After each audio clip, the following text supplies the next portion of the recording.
হয়েছিল। পরে ফেসবুকে তার ছবি দেখলাম একজন আপলোড করেছে, 3টা গার্মেন্টসের মালিক, কোটি কোটি টাকার মালিক এমন ভাবে নিঃস্ব হয়েছেন, নিজের রোগের চিকিৎসার জন্য মসজিদের সামনে ভিক্ষা করতে দাঁড়াতে হয়েছে। আপনাকে আমাকে এমন করতে পারে না? আপনাকে আমাকে করতে পারে না? বেশি কিছু লাগবে না তো ভাই। একটা রোগ দিলে, এমন এমন রোগ আছে যেই রোগের চিকিৎসা করার জন্য বাড়ি গাড়ি টাকা পয়সা সব বিক্রি করা লাগতে পারে, ঠিক না? আল্লাহ যে আপনাকে সুস্থ রেখেছেন, আল্লাহ যে আপনাকে কিছু তৌফিক দিয়েছেন, কিছু জমাতে পেরেছেন, সেই আল্লাহর শুকরিয়া আদায় করুন। সূরা ইব্রাহিমের 7 নম্বর আয়াতে আল্লাহ বলেন, লা ইন শাকারতুম লা আযীদান্নাকুম ওয়া লা ইন কাফারতুম ইন্না আযাবি লাশাদীদ। বান্দা, আমার শুকরিয়া আদায় করো, আমি আল্লাহ তোমাকে নিয়ামত আরো বাড়িয়ে দিব। আমাদের সবচেয়ে বড় সমস্যা হলো আমাদের মধ্যে শুকরিয়া নাই, কৃতজ্ঞতা নাই। সুবহানাল্লাহ, আল্লাহ সুবহানাহু ওয়া তাআলা বলেন, ইন্নাল ইনসানা লিরাব্বিহি লাকানুদ। মানুষের চেয়ে নিমক হারাম কোনো জাতি পৃথিবীতে নাই। মানুষের চেয়ে নিমক হারাম, মানুষের চেয়ে বেঈমান, মানুষের চেয়ে প্রতারক, মানুষের চেয়ে অকৃতজ্ঞ কোন জাতি পৃথিবীতে নাই। কারে ভাবে তাকায় দেখেন, মানুষ খুঁজে পাবেন না।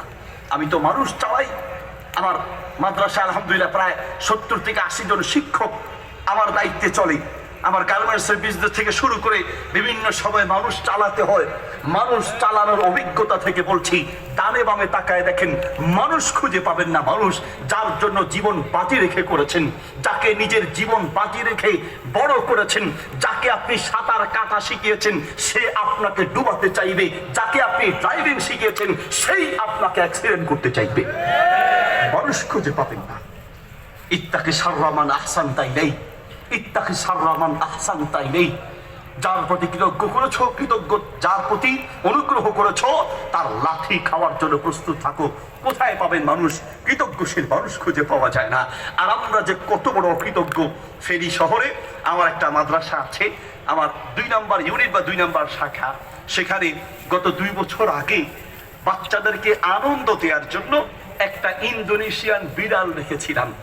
আমি যখন বিড়ালটা আনার পরে শর্ত সাপেক্ষে বিড়াল পালা যায় আছে, তো বিড়ালটাকে যখন মাঝে মাঝে অফিসে যেতাম, বিড়ালটা আমাকে চিনতে পেরেই কোলে উঠে যেত, পিছনে ঘুরঘুর করতো, কাঁধে উঠে যেত।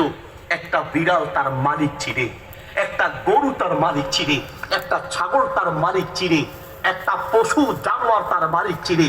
আর আপনি মানুষ হয়ে আপনার মালিক আল্লাহকে চিনতে পারেন নাই।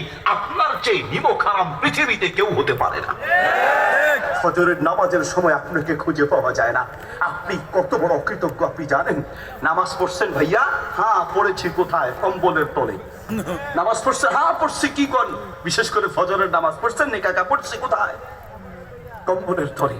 ফজরের নামাজের সময় ওনাকে ঘুম থেকে উঠানো যায় না, ওনাকে ঘুম থেকে উঠানো যায় না ফজরের নামাজের সময়। তুমি কত বড় নিমক হারাম জানো?